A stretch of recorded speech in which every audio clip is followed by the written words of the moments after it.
नमस्कार मंडळी, तुमचं पुन्हा एकदा स्वागत आहे चॅनलवरती। आजच्या व्हिडिओमध्ये मी तुमच्यासोबत 7 अशा हॅक्स शेअर करेन ज्यामुळे तुम्ही तुमचे पैसे चांगल्या पद्धतीने सेव्ह करू शकता। पहिली गोष्ट म्हणजे तुम्ही म्हणाल की सेव्हिंग करायचीच काय गरज आहे, मला तर माझी महिन्याची सॅलरी चांगली मिळते, माझा महिना चांगला कम्फर्टेबली निघतोय, सेव्हिंग करून असं काय भारी होणार आहे। सेव्हिंग करण्यामागचं कारण काय आहे की तुम्ही आयुष्यामध्ये काही करायला गेला, तुम्हाला समजा घर घ्यायचं आहे, तुम्हाला गाडी घ्यायची आहे, तुम्हाला बंगला घ्यायचा आहे, तुम्हाला तुमच्या मुलांचं एज्युकेशनचा प्लॅन करायचा आहे किंवा तुम्हाला एखादं इंटरनॅशनल वेकेशन करायचं आहे, बरं हे सगळं सोडा। 60 वर्षानंतर तुम्हाला जॉब नाही आहे, तेव्हा तुम्हाला तुमचा रिटायरमेंटचा काहीतरी प्लॅन करायचा आहे, त्यावेळेस तुम्हाला पैसे लागणार ना, तेव्हा तुम्हाला सॅलरी नाही, ते पैसे येणार कुठनं? तर त्यासाठी तुम्हाला सेव्हिंग करणं खूप गरजेचं आहे। त्यासोबतच जर का तुम्हाला काहीतरी मेडिकल इमर्जन्सी आली त्यावेळेसही तुम्हाला पैसे लागणार आहेत, मग त्यावेळेस एखाद्या क्रेडिट कार्डमधून पैसे वापरण्यापेक्षा किंवा कुणाला तरी पैसे उधार मागण्यापेक्षा किंवा एखादं पर्सनल लोन काढण्यापेक्षा तुमच्याकडे स्वतःचे पैसे असणं खूप गरजेचं असतं। तर ह्या कारणांसाठी तुम्हाला सेव्हिंग करणं खूप महत्त्वाचं आहे। चला, तर तुम्हाला आता कळालं सेव्हिंगचं काय महत्त्व आहे, तर आता बघूया की तुम्ही स्मार्ट पद्धतीनं तुमचे पैसे कसे सेव्ह करू शकता।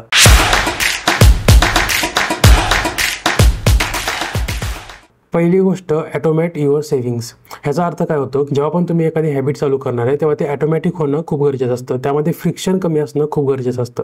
समजा तुम्ही एखादी नवीन हॅबिट चालू करता, जसं की तुम्हाला पुस्तक वाचायचं आहे आणि तुम्हाला तुमच्या पुस्तक वाचण्यासाठी खूप जास्त कष्ट घ्यायला लागतं आहे, एखाद्या लायब्ररीत जाऊन तिथं पुस्तक वाचायला लागतं, तर चान्सेस खूप कमी आहेत की तुम्ही पुस्तक वाचण्याची हॅबिट चालू कराल।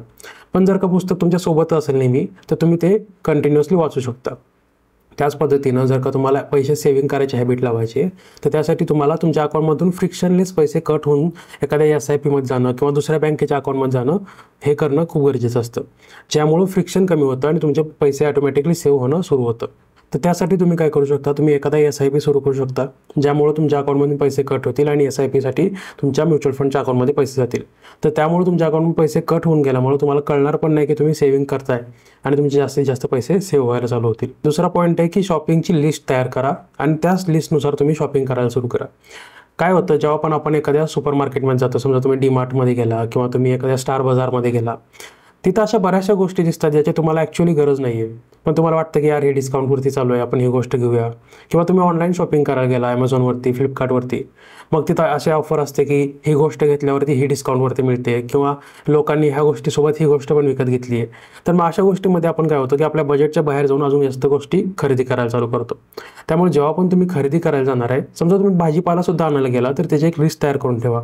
मी काय करतो की मी गुगलचं जे कीप ॲप आहे त्यामध्ये मी एक लिस्ट तयार करून ठेवली DMartसाठी पण आणि एक आपल्या व्हेजिटेबल्स आणि फ्रूट्सची खरेदी करायची त्यासाठी।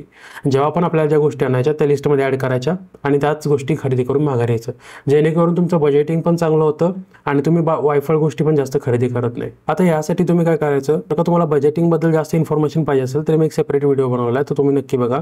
त्यामध्ये मी 50-30-20 रूलनुसार तुम्ही कसं बजेटिंग करू शकता ते सांगितलं। तिसरी हॅक ही आहे की तुम्ही तुमचं क्रेडिट कार्ड यूज करण्यापेक्षा तुम्ही UPI, तुमचं ATM कार्ड किंवा कॅश जास्त यूज करायला सुरू करा। क्रेडिट कार्डचा प्रॉब्लेम काय आहे की तुम्हाला वाटतं तुमच्याकडे पैसे आहेत, ते एक इल्युजन आहे, तुम्हाला वाटतं की ते पैसे तुमचे आहेत, पण ते खरं तर बँकेचे पैसे जे तुम्हाला माघारी करायचे असतात। आणि बऱ्याचशा वेळा आपल्याला वाटतं की एवढे 2-3 लाख रुपयाचे क्रेडिट कार्डमध्ये आपल्याला लिमिट दिसतंय, ते सगळे पैसे आपलेच आहेत का काय, पण ते तसं नाही आहे। त्यामुळे तुम्ही जेव्हा पण तुमचे एखादं ट्रान्झॅक्शन करणार असाल त्यावेळेस तुम्ही तुमचं UPI यूज करा, तुम्ही तुमचं ATM कार्ड यूज करा किंवा जर का तुम्ही दुकानातून काय खरेदी करणार असाल तर तिथं कॅश यूज करा। ह्याच्यामुळं काय होतं की तुम्ही तुमचे स्वतःचे पैसे यूज करताय आणि एक तिथं एक असा दुःख वाटतं की जेव्हा आपण आपल्या अकाउंटमधले पैसे देतोय त्यामुळे आपण कमी शॉपिंग करतो आणि आपले पैसे जास्त सेव्ह होतात। त्यासोबतच जेव्हा पण तुम्ही क्रेडिट कार्ड यूज करता त्यावेळेस तुम्हाला एक सरचार्ज द्यायला लागतो, म्हणजे जर का तुम्ही एखाद्या दुकानामध्ये गेला तर त्यावेळेस तुम्हाला एक्स्ट्रा पैसे द्यायला लागतात कारण की तुम्ही क्रेडिट कार्ड यूज करताय। पण जेव्हा तुम्ही UPI किंवा डेबिट कार्ड यूज करता त्यावेळेस अशी काही कंडिशन नसते, त्यामुळे तुमचे जास्त पैसे सेव्ह होतात। 30 डे रूल काय सांगतो, एक सायकोलॉजिकल कन्सेप्ट आहे, ज्यामध्ये सांगतात की जर का तुम्हाला एखादी गोष्ट खरेदी करायची आहे, जर का तुम्ही 30 दिवसांसाठी वेट केलं तर तुम्ही मोस्ट प्रोबेबली तुम्ही खरेदी नाही करणार। कारण की काय होतं की जेव्हा पण एखादी महागातली गोष्ट आपण खरेदी करायची असते, आपल्याला त्या क्षणी खूप वाटतं की मला ही गोष्ट पाहिजेच आहे, आत्ताच्या आत्ता पाहिजे। पण जर का तुम्ही 30 दिवसांसाठी वेट करू शकत असाल आणि जर का अर्जंट काय लागणारी गोष्ट असेल तर तुम्ही वेट करून बघा, मोस्ट लाईकली तुम्हाला वाटेल की यार हा वायफळ खर्च करायला नको, तर मग तुम्ही असं करून त्यामध्ये पैसे सेव्ह करू शकता आणि तुमचे जे टेम्पटेशन्स आहेत, जे तुमच्या वॉन्ट्स आहेत, त्यामध्ये तुम्ही तुमचे पैसे सेव्ह करू शकता। 5वी ट्रिक काय आहे की यूज इनकॉग्निटिव्ह मोड व्हाईल शॉपिंग। आता याचा अर्थ काय होतो की जेव्हा पण तुम्ही एखादी शॉपिंग करताय किंवा एखादा तुम्ही फ्लाईटचं तिकीट बुक करताय, हॉटेल बुक करताय किंवा तुम्ही एखादी गोष्ट ऑनलाईन काहीतरी विकत घेताय, तर त्यावेळेस जेव्हा पण तुम्ही ती सर्च करता ना त्यावेळेस तुमचं एक कुकीज असतात तुमच्या ब्राउझरमध्ये, त्या तुमची प्राईस सिलेक्ट करून ठेवतात किंवा तुमचे प्राईस जे आहे ती ट्रॅक करत राहतात। मग त्यामुळे काय होतं, जेव्हा तुम्ही जास्तीत जास्त वेळा सर्च करत जाता त्यावेळेस त्या प्रोडक्टची किंवा त्या फ्लाईटची किंवा त्या हॉटेलची प्राईस वाढत जाते. ज्यामुळे प्रॉब्लेम काय होतो की त्या कंपनीला कळतं की तुम्ही बाबा हा फ्रिक्वेंट युजर आहे, हा सारखं सर्च करतो, म्हणजे याला खरेदीच करायचं, याला जास्त प्राईजला विकूया. पण जेव्हा तुम्ही इनकॉग्निटिव्ह मोड यूज करता किंवा अजून 2-3 ऑप्शन आहेत, जसं की तुम्ही टॉर यूज करू शकता, टॉर ब्राउझर म्हणून एक ब्राउझर आहे तो यूज करू शकता, किंवा एक ब्रेव्ह ब्राउझर आहे म्हणून ते एक यूज करू शकता. ह्या गोष्टींमुळे काय होतं की तुमच्या कुकीज ट्रॅक नाही होत आणि त्यामुळे तुम्हाला त्या ज्या गोष्टी विकत घ्यायच्या त्या कमी प्राईसमध्ये मिळतात. आता ह्या गोष्टी मी बऱ्याचशा वेळा यूज केल्या, जेव्हा पण आपल्याला एखादं हॉटेल किंवा एखादी फ्लाईट बुक करायची असते किंवा एखादी गोष्ट तुम्हाला खरेदी जर करायची असेल तर ह्या गोष्टींसाठी तुम्ही यूज करू शकता. किंवा बऱ्याच वेळा तुम्ही जर का नोटीस केलं असेल की तुम्ही एखादी गोष्ट ऑनलाईन सर्च करता गुगलवरती आणि त्याच रिलेटेड तुम्हाला ॲड यायला चालू होतं, त्यापासून तुम्हाला वाचायचं असेल तर तुम्ही ह्या गोष्टी यूज करू शकता. तुम्ही एकतर ब्रेव्ह ब्राउझरवरती ह्या सगळ्या गोष्टी सर्च करू शकता किंवा तुम्ही टॉर ब्राउझरवरती या सगळ्या गोष्टी सर्च करू शकता, जेणेकरून तुमचे कुकीज तुम्हाला ट्रॅक नाही करणार. आणि जर का तुम्ही एखादं वॉच सर्च केलं तर तुम्हाला ते वॉच ॲड सगळीकडे दिसायला नाही चालू होणार. ह्या गोष्टी तुम्ही यूज करून यातून पैसे खूप जास्त सेव्ह करू शकता, कारण की तुम्हाला त्या सगळ्या गोष्टी स्वस्तात मिळायला चालू होतील. सेव्हिंग करण्याचा 6वा महत्त्वाचा पॉईंट हे की तुम्ही एक इन्शुरन्स खरेदी करा. बीट तुमचा हेल्थ इन्शुरन्स असेल किंवा तुमचा टर्म इन्शुरन्स असेल, ह्या दोन्ही गोष्टी असणं खूप जास्त महत्त्वाचं आहे. बघा, पहिली गोष्ट म्हणजे जेव्हा पण तुम्ही इन्शुरन्स कमी एजमध्ये खरेदी करता त्यावेळेस तुम्हाला तो स्वस्तात पडतो आणि त्याच इन्शुरन्सची ती प्राईस जी आहे तुम्हाला प्रीमियमची ती लॉक होऊन जाते. आयुष्यभरासाठी तुम्हाला तेवढीच प्राईस पे करायची आहे. समजा तुम्ही 2,000चा इन्शुरन्स घेतला आहे आणि तुम्हाला 2,000 रुपयेच तुमच्या आयुष्यभरापर्यंत पे करायचे, म्हणजे तुम्हाला 60 वर्षापर्यंत तेवढेच पे करायचे जर का टर्म इन्शुरन्स असेल तर. ऑब्वियसली हेल्थ इन्शुरन्सला ती प्राईस वाढत जाते, पण मग हेल्थ इन्शुरन्सचे बेनिफिट पण ते त्यानुसार चेंज होतात.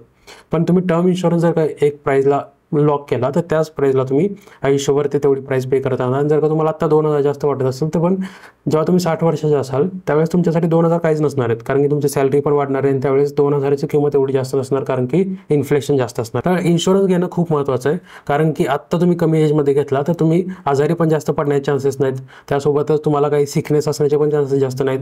त्यामुळे तुम्हाला स्वस्तामध्ये मिळतो आणि जेव्हा पण तुम्ही आजारी पडाल ॲक्च्युली त्यावेळेस तुम्हाला त्यामध्ये खूप जास्त फायदा होतो, कारण की तुम्ही तुमचं हेल्थ इन्शुरन्स दाखवून तिथं कमीत कमी पैशामध्ये तुमची ट्रीटमेंट करून घेऊ शकता. कारण की हेल्थ इन्शुरन्स ही अशी गोष्ट आहे, जर का तुम्ही आजारी पडलात तरच त्याची किंमत कळते, पण जर का तुम्ही आधीच घेऊन ठेवलात तुमचे खूप जास्त सेव्हिंग वाचू शकतं. तर इन्शुरन्सबद्दलचा मी एक सेपरेट व्हिडिओ बनवला आहे, त्यावरती तुम्ही जर का जाऊन बघितलं तर तुम्हाला जास्त अजून इन्फॉर्मेशन मिळेल की इन्शुरन्सची काय महत्त्व आहे आणि त्यासोबतच तुम्ही इन्शुरन्स का घ्यायला पाहिजे, ह्या सगळ्या गोष्टी मी डिटेलमध्ये कव्हर केल्यात.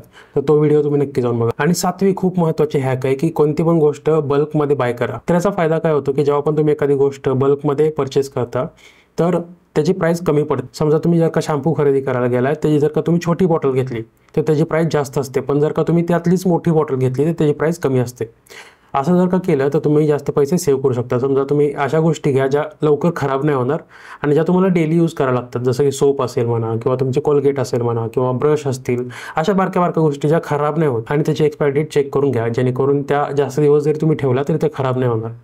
तर अशा गोष्टी करून तुम्ही थोडे का होईना पैसे त्यातून पण सेव्ह करू शकता. होपफुली तुम्हाला हा व्हिडिओ आवडला असेल. जर का व्हिडिओ आवडला असेल तर व्हिडिओला लाईक करा आणि तुमचे जे मित्र आहेत त्यांना जर का सेव्हिंगच्या टिप्स सांगायचे असतील तर हा व्हिडिओ शेअर करा.